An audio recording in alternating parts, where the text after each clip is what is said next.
솔직히 여러분들이 만약에 은바페를 사고 싶어하는 구단주라고 생각한다면은 당장 6개월 뒤에 영원이 되는 선수를 지금 당장 1000억 원이 넘는 이적료를 주면서 은바페를 영입하실 겁니까? 은바페를 영입하고 싶어하는 구단들은 이 구단 혹은 알나스르 회장이랑 연락할 필요가 없어요. 이제는 은바페 대리인이랑만 얘기를 하면 되는 거예요. 그냥 이제 구단은 나를 트레이닝 시켜주고 남은 기간 동안 내 월급을 주는 하나의 그냥 회사일 뿐이지 더 이상의 이 구단에 있어서 나한테 할 수 있는 거는 아무것도 없다라는 거예요. 그러니까 지금 발등에 불 떨어진 거는 구단인 거예요. 피파 룰에 의하면은 6개월 전, 그러니까 이 선수가 계약 기간이 있는 6개월 전에 무조건 프리에이전트 소속으로 풀립니다. 영원의 선수가 된다는 거지. 은바페 같은 경우에는 내년 여름 6월 혹은 7월에 자유계약 선수로 풀려나는데 6월 7월에 영원의 선수가 되는 게 아니라 1월 달부터 영원으로 풀리게 됩니다. 그렇기 때문에 솔직히 말해서 이제는 은바페의 마음은 떴고 자존심 싸움이 시작된 거고, 솔직히 제가 만약에 은바페를 영입하고 싶어하는 레알 마드리드라는 구단이 됐거나 아니면 바이에른 뮌헨이라고 하면은 솔직히 저는 은바페를 이번 여름 이적 시장에서 아무런 생각 없이 은바페에게 돈을 지불하면서까지 영입하고 싶어하지 않을 거예요. 솔직히 여러분들이 만약에 은바페를 사고 싶어하는 구단주라고 생각한다면은 당장 6개월 뒤에 영원이 되는 선수를 지금 당장 1000억 원이 넘는 이적료를 주면서 은바페를 영입하실 겁니까? 절대 안 할 거란 말이지. 그러면 이제 어떤 계약이 들어가냐? 사실상 은바페 어머니의 전화기가 이제 시끄러워지는 거야. 이제 물밑 작업이 시작될 거란 말이지. 더 이상 은바페를 영입하고 싶어하는 구단들은 이 구단 혹은 알나스르 회장이랑 연락할 필요가 없어요.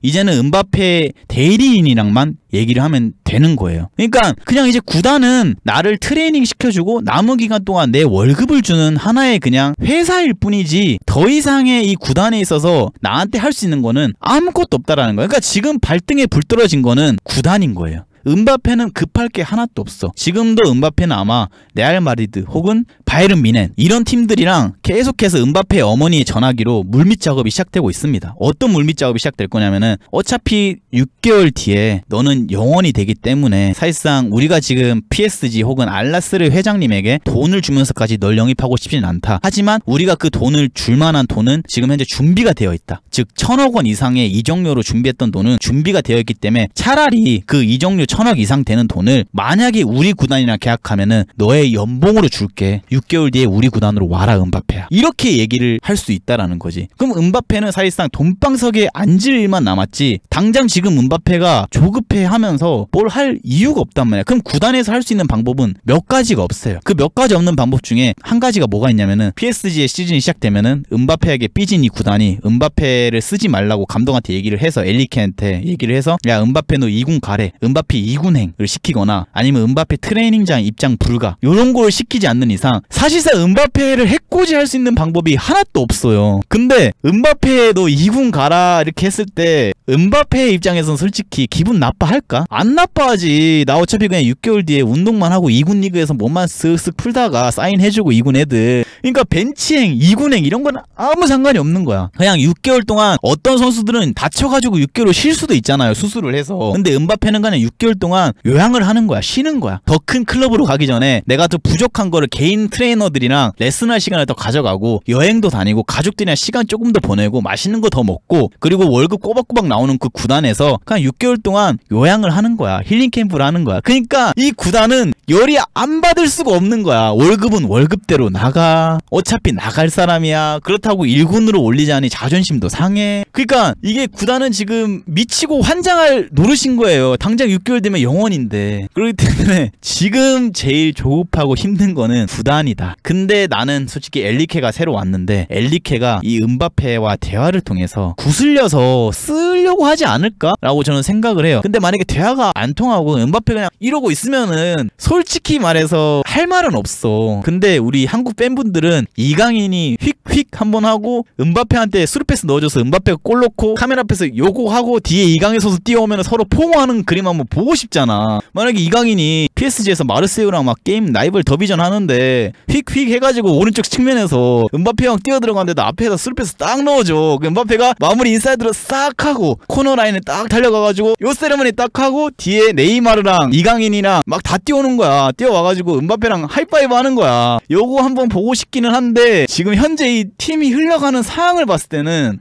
보기가 쉽지 않을 것 같다. 그리고 음바페가 만약에 여기에 2023년 겨울 혹은 여름까지 남아있는다고 하면은 구단 입장에서는 또 어떠한 지출이 있을 것이냐면은 이게 2022년에 재계약을 할 때 조항 중에 이상한 옵션이 하나가 있어요. 어떤 옵션이 있냐면은 음바페가 이 팀에 남아있다는 잔류를 빌미로 이 구단에서 음바페에게 해마다 보너스를 줘야 되거든요. 근데 그 보너스 조항이 그냥 선수 한 명 영입하는 영입료 이적료보다 높아요. 1년에 음바페가 그냥 잔류를 한다라는 의미로 1000억씩 줘야 돼. 거의 1000억 원 이상 되는 돈을. 거의 1000억 원 이상 되는 돈을 음바페가 이 구단에 남아서 축구를 하고 있다라는 거. 그 이유 하나만으로 1000억이 넘는 돈을 음바페한테 매년 지급을 하고 있어요. 충성 보너스. 그러니까 여러분 1000억이면은 조금만 더 보태거나 뭐 하면은 김민재 선수 컵분이 영입하고요, 한 사고 싶은 선수들 이적시장에 나가가지고 다 살 수 있는 돈이야 솔직히. 그러니까 1000억이 넘는 돈을 매년 음바페가 그냥 팀에 남아있을 거라는 조건 하나로 준다는 거야, 음바페 계좌에다가. 그러니까 구단 입장에서는 솔직히 이걸 줄 때, 이 조항을 넣을 때 구단은 어떤 생각을 했겠어. 그래, 너가 원하는 니즈 다 맞춰주도록 노력할게. 그리고 너가 원하는 돈 줄 테니까 우리 구단에 제발 남아있어 줘 라는 생각을 하면서 이 계약 조항을 넣었을 거란 말이야. 근데 음바페는 이 돈을 받아가면서도 나는 이 구단에 남아있을 생각이 없다, 이러한 생각을 갖고 있으니까 얼마나 이 회장님은 화가 많이 나겠어요. 사실상 이거는 미치고 환장할 노릇이에요 솔직히. 음바페를 파리 생제르맹의 프랜차이즈 스타로 남기고 싶고 은퇴할 때까지 음바페를 우리랑 함께 가고 싶어하는 이 속마음이 보였다는 거지, 이 구단 회장님의. 근데 음바페의 속마음은 이미 떠나고 싶은 마음이 훨씬 세다라는 거야. 나쁘게 말하면 음바페가 그냥 한탕 시원하게 하고 나간다라고 생각할 수도 있을 정도야 이거는. 과연 그러면 여러분, 음바페가 떠난다면은 사실상 원톱 공격수 자리에 뻥크가 나기 시작합니다. 원톱 공격수 영입을 해야 돼. 왜냐면은 네이마르, 이강인, 뭐 베실바 지금 명의서 계속 나오고 있고 이런 선수들이 이적설이 나오고 있는 상황에서 지금 이 파리에게 제일 필요한 거는 원톱 공격수란 말이죠. 그러면은 음바페를 판매하게 되면은 사실상 금액이 솔직히 엄청날 거라고 저는 생각을 해요. 만약에 이적료를 받고 판매하지 못한다고 하더라도 분명히 알나스르 회장은 공격수를 살 거란 말이지. 그리고 해리케인이랑 얼마 전에 협상 뭐 했다 이런 뉴스까지 있었고요. 근데 저는 솔직히 해리케인도 좋은 공격수이지만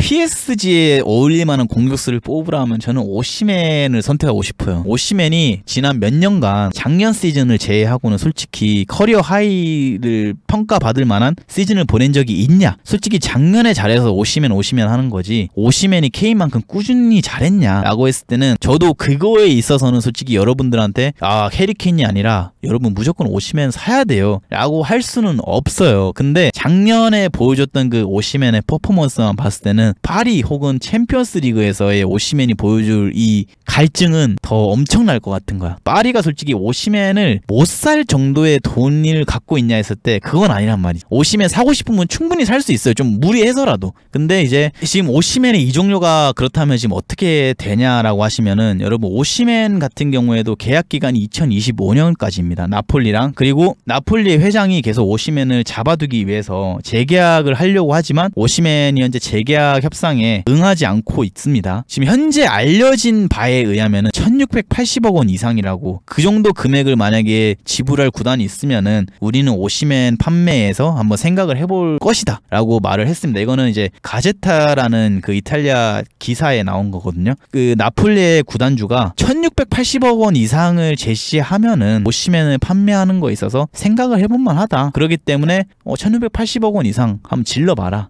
그니까 이제 1680억 이상이 무조건 팔겠다가 아니에요. 1680억 원 이상 되는 돈을 제시할 수 있는 구단이 있으면 나는 협상을 할 것이다 라고 얘기를 했어요. 그렇기 때문에 2000억이 뛰어넘을 수도 있는 거죠, 경쟁이 붙는다면. 근데 이제 이 금액을 충분히 지불할 수 있는 능력을 가진 구단이 저는 PSG라고 생각을 하고요. 사실상 지금 PSG가 음바페로 겪고 있는 이 상황이 나폴리에게도 지금 현재 겹치고 있습니다. 어떻게 겹치고 있냐면은, 나폴리도 사실상 최고의 스타 중 한 명인 오시맨이 재계약을 응하고 있지 않아요. 그리고 오시맨도 사실상 나폴리를 떠나고 싶어하는 마음이 솔직히 있는 것 같아. 그리고 자신의 가치가 어느 정도 되는지도 본인도 알고 있는 것이기 때문에 그런 자신감이 나온다라고 저는 생각을 합니다. 그렇기 때문에 저는 파리가 만약에 음바페를 지키지 못한다라고 하면은 차라리 그냥 오시맨한테 한번 딜을 하는 게 어떨까. 그래서 원톱 공격수에서 오시멘이 지켜주고 스크린 플레이 해주고 왼쪽에 네이마르가 흔들고 오른쪽에서 이강인이 흔들고 요러한 플레이를 한번 보는 것도 재미난 관전 포인트가 될 거라고 저는 충분히 생각을 하고 있습니다. 오늘 이 음바페 컨텐츠 마무리하도록 하겠습니다.